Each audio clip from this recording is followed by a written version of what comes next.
آفرین‌های زنده یاد فریدون مشیری گوش می‌کنیم. گفت دانایی که گرگی خیره سر هست پنهان در نهاد هر بشر. لاجرم جاریست پیکاری سترگ، روز و شب ما بین این انسان و گرگ.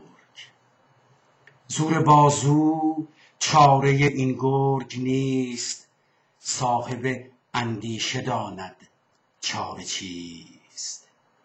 ای بسا انسان رنجور پریش، سخت پیچیده گلوی گرگ خویش.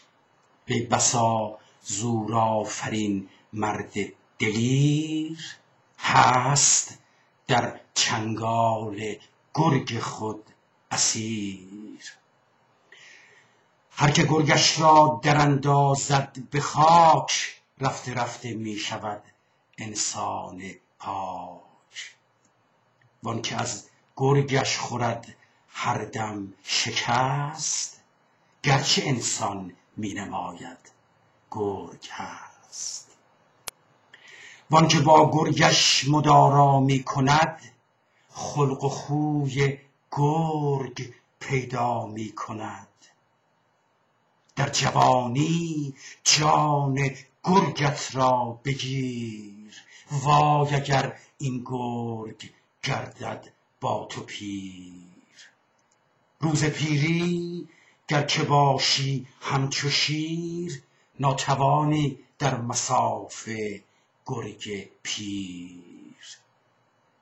مردمان گر یکدیگر را می‌درند، گرگ هاشان رهنما و رهبرند.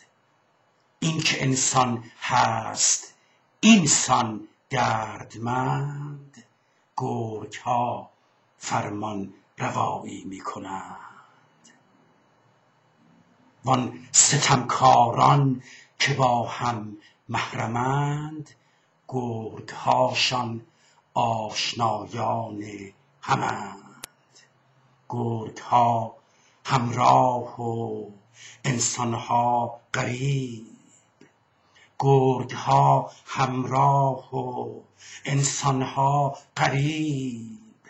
با که باید گفت این حال عجیب.